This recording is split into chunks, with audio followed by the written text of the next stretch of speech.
Hello and welcome to Celtic Down Under. My name is Laura and I am joined by Liam as we commence coverage of the final group for Qatar 2022. Today we'll be starting with Uruguay. I have to say, Liam, I rarely do this, but I beg everybody watching this to please throw a like under this because my goodness, we are stumbling over the finish line here. I'm getting over the worst cold I've had in about 2 years, probably because, like everybody else, I'm not washing my hands the way I was 18 months ago. And you're playing through an injury, put it that way. You've passed a late fitness test. I've got pretty bad toothache at the moment, and I've taken what my local pharmacist assured me was weapons grade painkillers, but they're probably about the same strength as Calpol, known Japanese medicine. So we'll just run with it and see how we go. Yeah, let's do it. So we're covering Uruguay first. And we're not we and add about like keeping up the magic of production pretense and pretending that we weren't covering this last group after they've played their first game, but unfortunately we didn't make it. And Portugal, Uruguay, and South Korea and Ghana have all played their first game, so we will be covering the teams with that in mind, but we will go through the initial stages of how they got here, etc.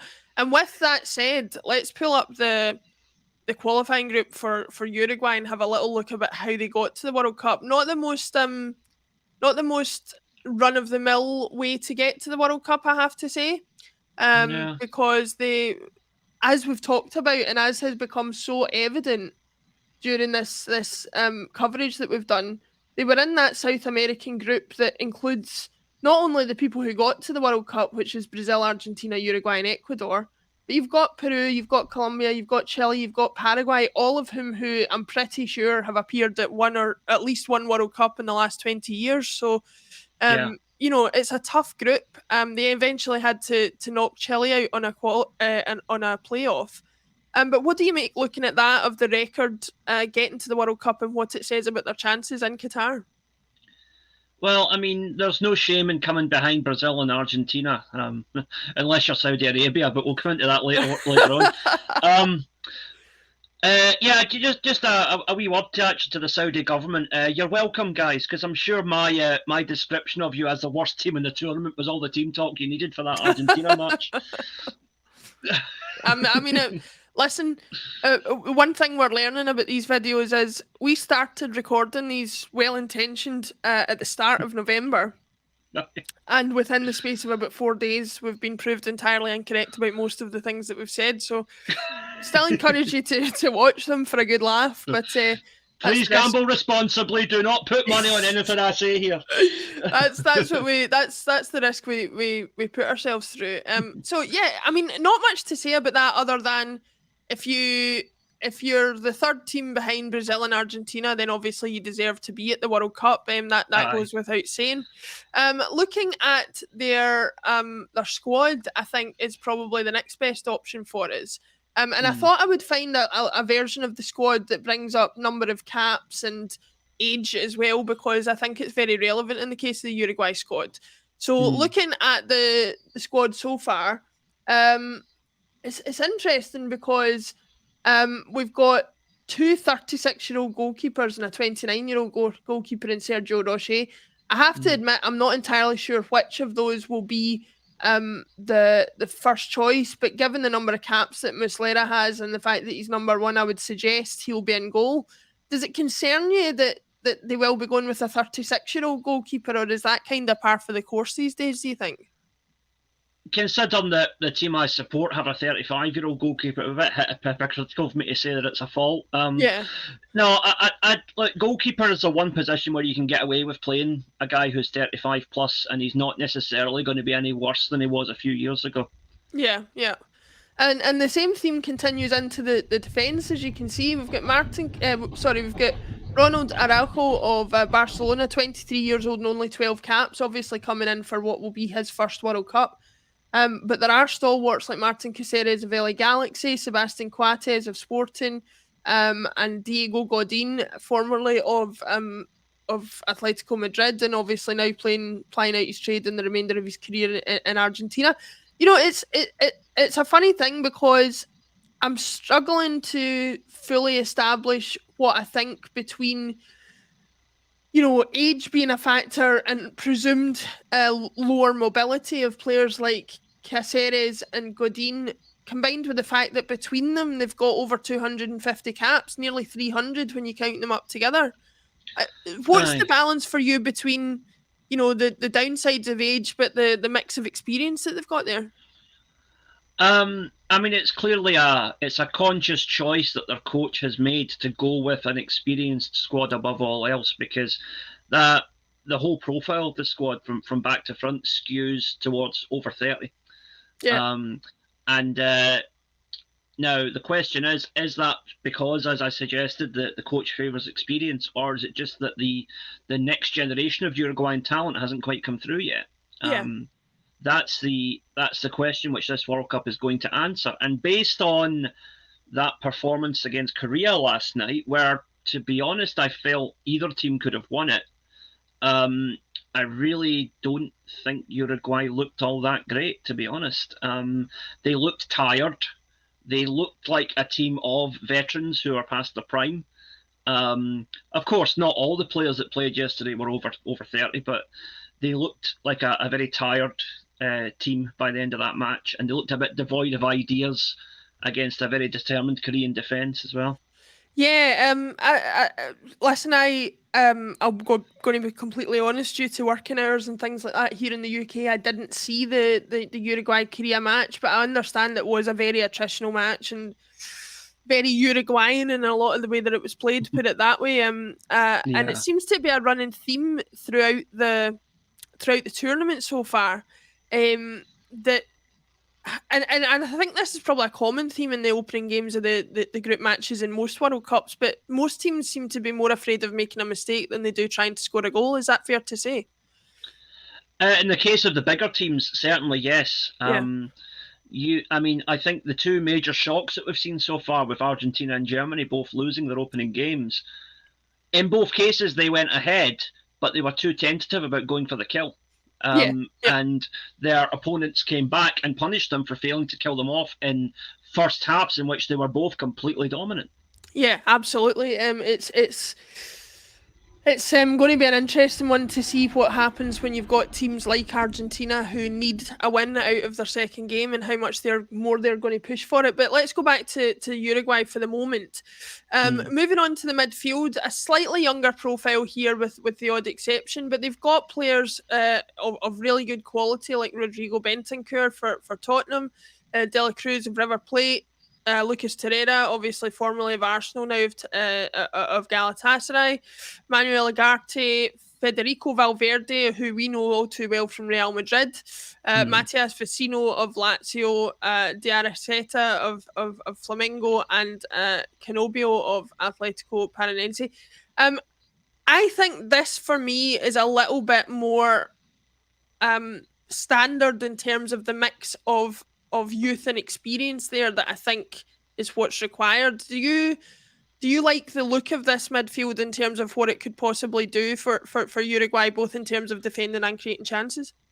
Yeah, I definitely think that the midfield is Uruguay's strongest area, and coincidentally, it's also their youngest area. Yeah. I think, it's where they will, if they're going to do anything in this tournament, games will be won or lost in the midfield. The defence is solid, but aging. The front line is, with the greatest of respect to Suarez and Cavani, the last World Cup should have been their last World Cup, in my opinion.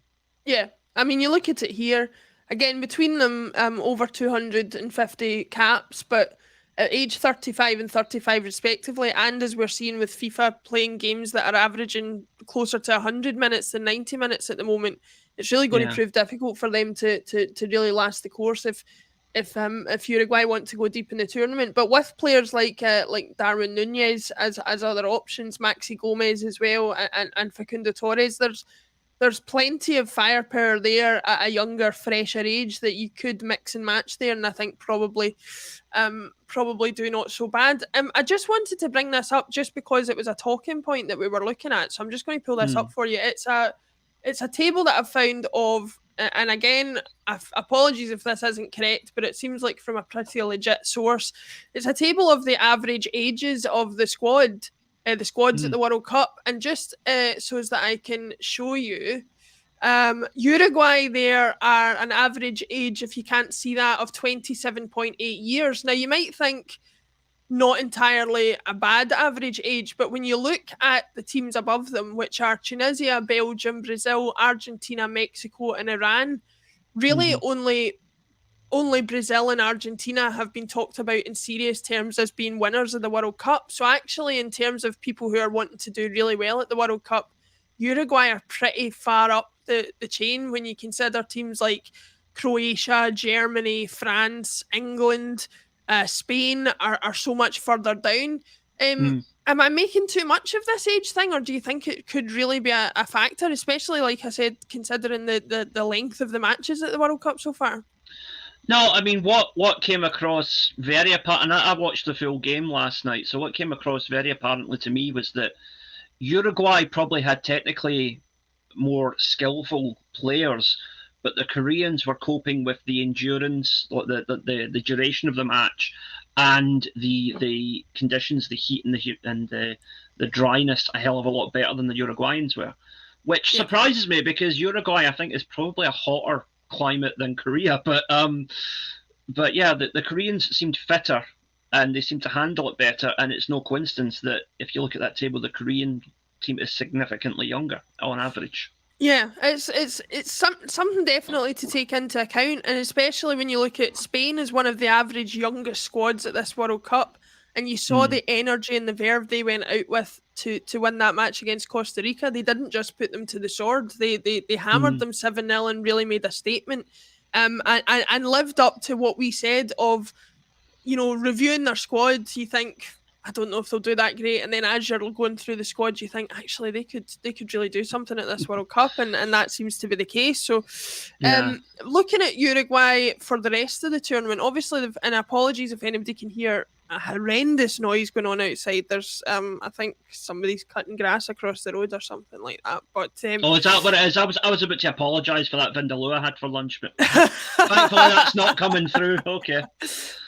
So let's look at the fixtures that we've got. So just for context, obviously, Uruguay played Korea in the opening match and drew 0-0, as Liam said. Portugal played out probably one of the most entertaining matches of the World Cup so far in beating Ghana 3-2. But next up for Uruguay is Portugal, followed by Ghana, and these are the current standings in the group at the moment. Obviously, Uruguay with a point, sitting in third place. Bearing in mind they've got Portugal next, Portugal will be keen, obviously, to seal their qualification with a win. Can Uruguay stop that happening? They can, but I'm not sure if they will, because both Portugal and Ghana showed enough in that second game last night to suggest that they could see off Uruguay. The really interesting thing is going to be to see how they do against Portugal, because if they lose that game, they won't technically be out, but it's going to be very difficult to get through from that position. Especially going to a final game where, because Ghana have already lost a match, they are going to have to win the next two games to be sure of going through. So it's not looking good for Uruguay at the moment, unfortunately. It's the real reality, isn't it? As we've talked about, we've talked ad nauseum. I counted it up, and we've done over 10 hours of content in the lead up to this World Cup, trying to give everybody an idea of what's going to happen. But you can't really account for getting there, having 3 matches with which to decide your fate, and then feeling like you're already stuck after one match. You only need to look at Germany and Argentina to see their World Cups are hanging in the balance as it is. So any team who's not as strong as them, somebody like a Uruguay, is going to be in an even more sticky situation. Yeah, and the thing is, as the, for want of a better phrase, the smaller in status nations have shown us at this tournament, there are 2 ways that you handle this pressure, because it's basically 3, for want of a better cliche, it's essentially 3 cup finals for these smaller nations. It's 3 opportunities. Forgetting about going to the later stages, it's 3 opportunities to come out and show the world that you're not a wee diddy team, right? Yeah. Now, in the case of Saudi Arabia and Japan, they stepped up to the plate and they proved it by beating teams that they had no right competing with realistically. Right? Yeah. Then you have teams like Qatar and Costa Rica who, on the big stage, folded like a deck of cards. Yeah. I didn't know what you were going to say. Thank God it was deck of cards. Oh dear. Carry on. I'll leave your imagination to that one. Right. Oh dear. Careful, you'll get yourself a hernia between laughing and coughing. Oh God, yeah. Right. What was I saying? Aye. So it goes one of two ways. Either they step up or they bottle it big time. Yeah. And the question now is for Uruguay. Their cup final is now coming up against Portugal. Are they going to rise up or are they going to bottle it? Because based on what I saw from Portugal last night, they're not invincible. Mm-hmm. They can be got at. And they also have the same problem as Uruguay in the sense that they have an over-dependency on a star player who is past his prime. Yep. So, but he's still one of the best players in the world, even though he is past his prime. So that's the issue there. But no, I think now, if you'd asked me on Wednesday or Thursday, I would have said I think Uruguay would go through this group in second place. Now, honestly, it's a toss-up between them, Ghana and Korea, because they all showed that they're capable of beating each other, I think. But Portugal look a cut above the three of them. So it's hard to say at the minute. Yeah, it's going to be a difficult one. The only thing I would say in Uruguay's favour in that sense is I have numerous occasions where I think at previous World Cups they've been underestimated and they play in a sense that hasn't seemed to change in all the World Cups I've watched them at, where they just the only word I can think to describe it is attritional. They are so hard to break down at times. They are they fight for every ball, and regardless of age or anything like that, if you've got players like Cavani and Suarez who can take a chance when they only get one chance, it's so dangerous to underestimate them. And I wonder if maybe perhaps we'll see somebody do that. Perhaps Portugal in the next match, perhaps Ghana in the last match, who'll do that and come a cropper, as they say. But I mean, what wins for Uruguay and Ghana in the next two games would blow this group wide open. Anybody get in the final set of games, it's anybody's game. Yeah, and the strange thing about that is I don't think either of those are entirely unlikely. If you told somebody at a World Cup Uruguay could beat Portugal and Ghana could beat South Korea, nobody's going to say no, that'll never happen. It could well happen, and it could end up being one of the most open groups going into the last match. So it'll be interesting to see. That said, I think we've covered Uruguay in about as much detail as we can. So we will crack on with the rest of the reviews. I believe we've got South Korea up next. So Liam, thank you very much for joining me. Don't forget, everybody, if you are interested in doing so, even though the World Cup has started, we would encourage you to go back and look at the teams that we've already reviewed, even if it's just for a wee laugh to see how wrong we were. Liam, thank you for joining me, and we will see you for the next one. See you then. Thanks.